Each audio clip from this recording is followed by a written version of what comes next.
Five Nights at Freddy's Sister Location was released on October 7th, 2016, after FNAF World's second and final update. A lot of fans were surprised because at the time Scott said the fourth was the final game, but we all know he's a fucking liar. There were weekly announcements of all like the new animatronics being posted, and it got fans super excited for this new iteration of Five Nights at Freddy's. But when it finally released, fans were extremely disappointed with the lack of sit and survive gameplay and the emphasis on a more point and click style of game. And it led many fans to claim that this was the worst FNAF game and that FNAF lost what it once was. And that's what I'm here to find out. Also, for the photos in the background, you will see live Corey Bruh's reaction. If you guys want to go check her out, I'll have a link to her channel in the description. And I just want to say before I actually get into this review, I'm not judging this game's story at all. That's going to be its entirely own separate video because I love milking Five Nights at Freddy's for everything it's worth. So I'll just be looking at the gameplay, and also whether or not you love or hate this game, that's your opinion. I don't want to knock anybody who likes the game or dislikes the game, because we all judge games differently, and things that I might not like is something someone might like. So although I am very opinionated in this video, if you like it, more power to you. If you don't like it, more power to you. Don't judge anybody for their opinions. Anyway, subscribe to hear me give more shitty takes about video games you love.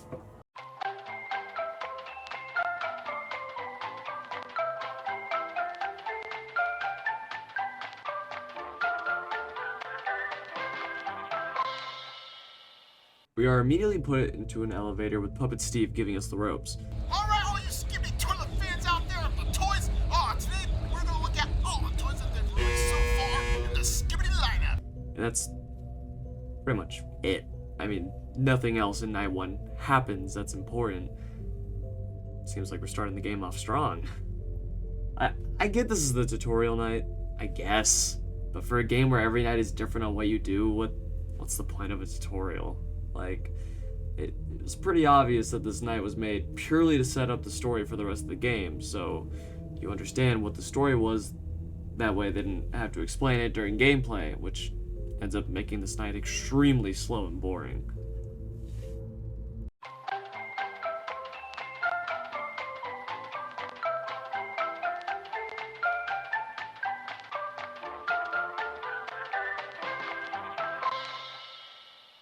You head straight to the circus gallery where an intense gaming moment happens. I love those stupid fucking fake little holes in it. They just don't look real at all. Yeah, this whole segment is just kind of weird.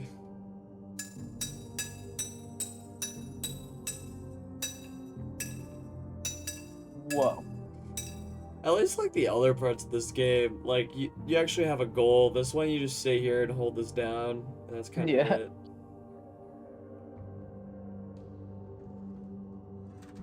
You sit there for long amount of times waiting for sound effects to happen, and then they start pulling on it, and all you do is left click. And that's kind of it. Dude, this is getting tense, dude. Oh my god. How are you gonna beat this? I don't know. Ultimate Custom Night, genuinely has nothing on this. 50-20 mode? What's that? 50-20? Oh. Dawko needs to try the real challenge. The fact that people sit here and say this game is easy blows my mind, dude. How the fuck do you beat this? I'm still on night 2. Yeah. This is only night 2. Look at how difficult this is. Yeah, look at this.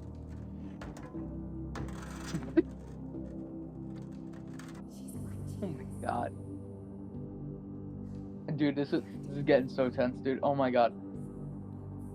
How are you gonna beat this? This is the hardest shit I've ever seen. I beat it. This is the first bit of real gameplay, and wow, does it disappoint. You hold left click And that's it. Cookie Clicker has more entertaining gameplay. I click the cookie, and my cookie number goes up. That's all I gotta do. And that's entertaining to me. It could have been a bit more entertaining if you had to slap back Biddy Babs trying to get through the holes, but then that would have been good game design. Then they follow that amazing gameplay with even more amazing gameplay. And they say this game is bad. This part isn't awful, but it's not fun or scary or entertaining. It just kind of sucks. The scariest part about it is when Puppet Steve starts talking in the middle of it. Recently, Jake Paul fought Mike Tyson, and it was a crazy fight. Oh, Jake Paul's a dork. Oh, man. While it is the better part of the game, it is very simple, making it extremely boring. Sometimes simple can work and can be done effectively, but in this case, it wasn't. You just hold W for 10 seconds, stop for 10 seconds, and go again. It's just an interactive loading screen. I mean, there's nothing else to it. But then you get to the actual best part of the game, which kind of says a lot, because we're only on night 2. The breaker room sequence is the only part of the game where my problems with it are minimal to none. While I think it is still simple, it gives a good sense of intensity and fear because of the flashing light, making it seem like Funtime Freddy could be anywhere in the room. Sometimes you flip down the module and he's just standing over you, and that's scary. It did the purpose of what a horror game's supposed to do.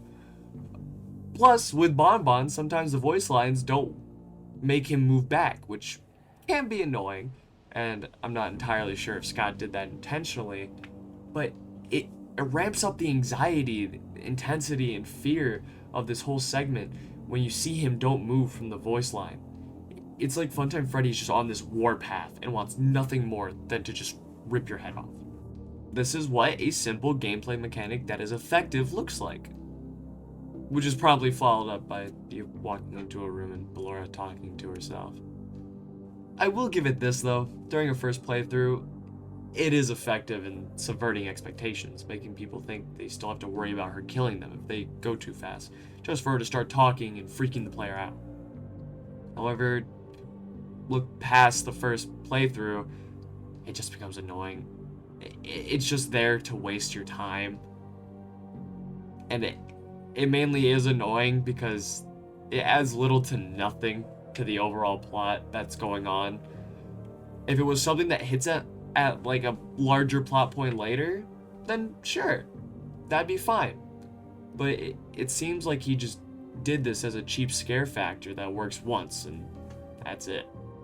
Once you get back to the main control room, the night ends and you get to come back and do it all again.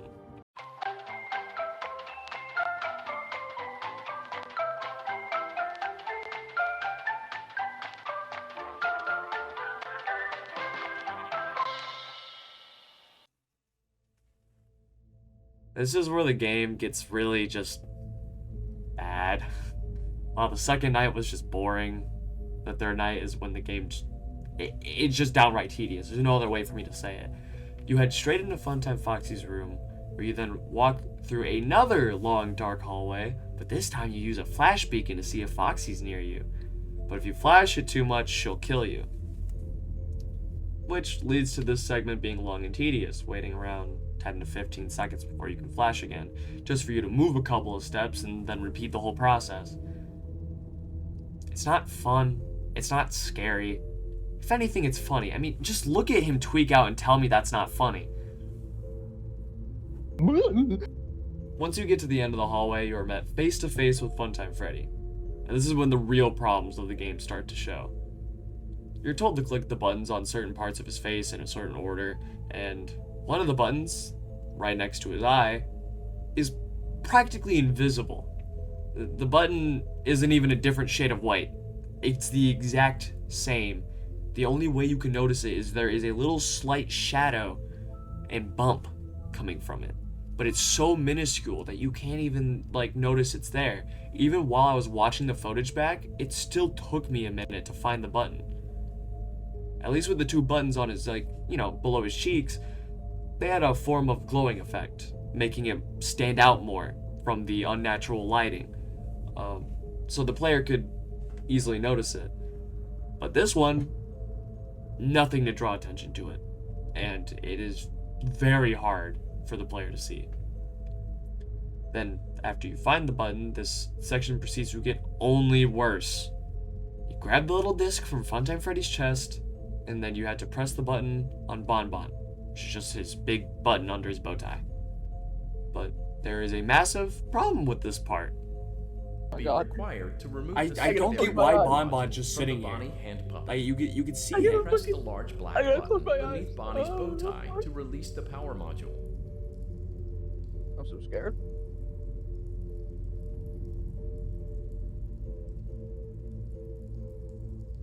Is it gone yet?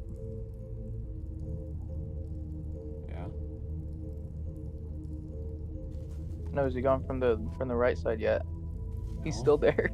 He doesn't leave, even if he shows up on a different part of, like, Funtime Freddy. That's how buggy this game is. Scott didn't even fix this.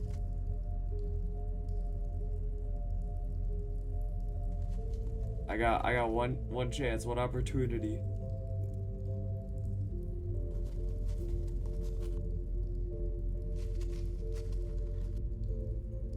Press the large black button beneath hasn't Bonnie's even bow shown up tie yet. to release the power module. This game's fair. This game's fair.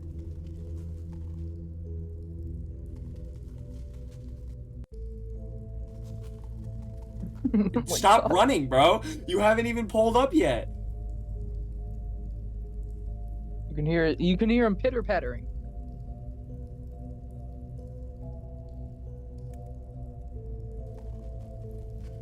I hate him, bro. He's not moving. Stop running! Why are you running? Dude, What is your deal? Oh my God! where's he going? Press the large black button beneath I wish I Bonnie's bow could. tie to release the power module. Fuck! I'm about to die. That's the third time he said it. I'm about to die. What am I doing wrong? Is this a me thing? Is this a game thing? There he is. You motherfucker. Oh no. He just didn't even go up. You're supposed to, like, have the light kind of, like, Oh my. barely on him so he starts going up. I sat there and not once did Bon Bon appear. I had to look at a tutorial to see if I was doing something wrong. And I was. But the part I was doing wrong, the game never told me. You have to keep your light off of Freddy to let Bon Bon spawn. And if Bon Bon spawns anywhere but Freddy's left shoulder, you need to shine the light on him because that's not the right place. Then once Bon Bon shows up on Freddy's left shoulder, you have to let him slowly go up so you can quickly press the button. None of this is explained in the game. It would have to be complete guesswork or getting lucky for somebody to even, beat this segment. The game gives you no help on what to do. It just says, click his button. And you know what makes this even better? When you die to Bon Bon for some bullshit reason, you get put all the way back. So you have to do the entire Funtime Foxy part again, which, like I said before, is extremely tedious. How could that ever be considered a good idea? It is such a simple fix, and Scott chose to just never fix it. But after you do some small, stupid mouse movements to get Bon Bon to show up and click the button, you get to leave and go back to the Funtime Auditorium, making a fast sprint because nothing will hurt you. Thank you. Whoa! Ah! Dude, that scared the fuck out of me, dude. I let out a little fart.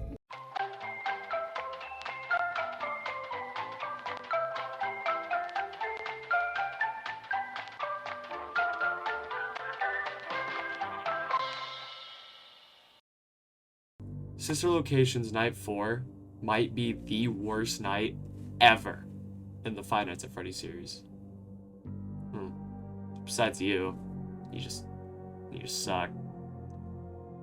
It takes a whole 5 minutes for this night to start. You just sit there listening to voices for 5 minutes. There is nothing you can do. You just have to sit there and listen. No gameplay, nothing to click at that makes a funny noise, nothing. You're forced to listen to people talk. It isn't even fundamentally important to the story. It shows that there were engineers in the building and that Ballora got scrapped. The most that gives you is that when, Circus Baby lies to you later in Night 5 saying Ballora's right in front of you, it's like, wait a minute. Isn't she scrapped though? How is she in front of me? But that's not fundamental to the story, because that's at the end of the fucking game. There's no crazy plot points connected to this. And then when the night finally starts, you are greeted with one of the worst balanced gameplay segments ever. What I mean by balanced is it difficult but still possible? Does the player feel like they could have done something better and pinpoint the problem in their gameplay? With this segment, no. No players get any sort of feedback that genuinely could make them enjoy this, or even consider it to be fair. This night makes you feel like it's the game's fault every time. You feel like you're playing it perfectly, and you will still die. Like, see, this time Okay, this time I'll be... Alright. Come on. This one is the one. Fuck! Okay, you know what? We're gonna cheat.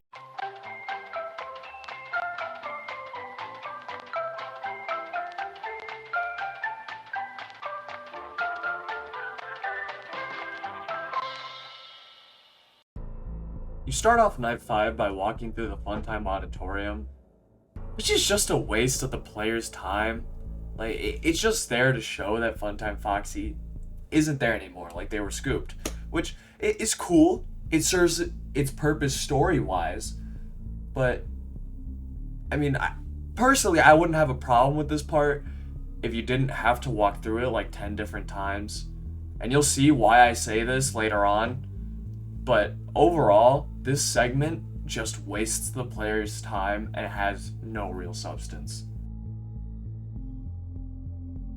Once you get into the part of the service room, you have to find and press the button on Circus Baby's cheek. And would you believe me if Scott did the same fucking thing as he did with Funtime Freddy, where he didn't add any glow, anything to draw attention to it, nothing, just a simple bump and a little tiny shadow. So it's almost impossible to see it. It took me 6 minutes to find the button when I played this game. Then it is immediately followed by this tiny ass keypad that you're told to enter the code carefully in. But in actuality, you're given 2.5 seconds. I could be a little wrong on that, but I tried to time it to the best of my ability. 2.5 seconds to click the right number or you die. If you hesitate for a second, it could be your death. Also, because your mouse is so big, you have to make sure you don't accidentally click something else, so that's more time spent on making sure you're clicking the right button. Then you want to know the best part? When you die, you get sent back to the control room. It wouldn't be a big deal if you didn't have to wait for a 30-second voice line to end before you could start playing the game again. And since you can die pretty easily, you have to make multiple attempts. And those 30-second voice lines add up. It just wastes the player's time for no reason. And the weirdest part to me is that Funtime Freddy's repairs solved this issue. 2 nights before this, Scott solved this very issue. You can click the buttons as fast as you want. Now, it'll skip the voice lines, and you'll just go. It saves you time. But for some reason, it doesn't apply to Circus Baby's repair. It gives me the impression that the fact you can hit Funtime Freddy's buttons without waiting on the voice lines was a bug and not intended. However, once you finally put the correct numbers into the keypad, you grab the chip from Circus Baby and you leave. At this point, Scuba ending isn't bad to me. I like that ending. I'm not going to go over it because the gameplay to get there is super simple, and there's no reason to talk about it. The private room, however, this ending highlights everything that is wrong with this game. From when you enter the private room to when the night is over, you aren't allowed to make a single mistake. The power drains so insanely fast. If you hit 2 bars of power usage, the power drops by 1% every second or so. The only way you can beat this night is by relying on audio cues. But because Ennard can just walk back to another room, it makes it hard to tell when he's at the door. So for a couple of seconds, yeah, you can sit there and listen to know where he is. But then when it gets to that third sound, you have to check the cameras to know if he's actually at the door or not. Then on top of that, sometimes Ennard can just sit there for an ungodly amount of time at your door. And for each second he's at that door, you lose 1% of your power. It's extremely unbalanced. And it gets better. After seeing all this, how terribly made this segment is, what do you think is the best choice for when you die? To be put right back into the room so you can get right back into the action, another attempt? Or even get put back into the parts and service room right after you finish the circus baby repairs? It takes like 10 seconds to get from the parts and service room to the private room. But no, none of those are what Scott thought would be a good idea, because you get put back at the start of the fucking night. You are put back in the control room and you have to walk back to the parts and service room to do the stupid fucking repairs. But oh wait, because of how unforgiving this part is, you could die again to the keypad, and you'd have to walk back again and sit through another 30-second voice line again. And so it just takes even longer to get back to that private room. And that is all for a single attempt at beating the night. How, in anyone's right mind, can this be considered a good idea? I would have been more forgiving with the difficulty of the private room if we didn't have to do the entire fucking night again. This night sums up every single problem I have with the game. And when I first originally got this idea to make this video, I originally had the script was going to be about how Sister Location was underappreciated, and it was like quote-unquote conservative FNAF fans that were just trying to say, oh, because it's not exactly how all the old games used to be and it's trying to evolve, it's bad. And that's what the script originally was. But then I went to go stream me playing the game so I can get my footage, and I hated it. And keep in mind here, I had 45 hours on Sister Location before I started streaming. I played the fuck out of this game. So I expected to go into this stream having a great time and going through memory lane. And I was met with one of the worst experiences I have had in gaming. You can make the excuse of, oh well, Scott did this by himself. It was a one-man team. Okay. Most of the problems I have with this game aren't fundamental. While yes, some of the gameplay sections were poorly made and weren't fun, the main problem is the lack of bug fixes, the unfair gameplay segments, and the unforgiving checkpoints. If Scott wanted to return to his roots of making mobile rage games, this is it. All of these problems could have been very easily fixed if he had given himself more time to work on this game. He still chose to release it how it was. And even after it was released, he had time to fix those problems. And he chose to fix some. And then he moved on to making a custom night because of how upset the fans were that there wasn't a custom night or any traditional FNAF. And I will give Scott props for this. The custom night in this game is the best custom night out of any of the games. The original custom nights, they were fun and they were good, but they didn't have the keybinds that made everything feel a lot more fast and fluid.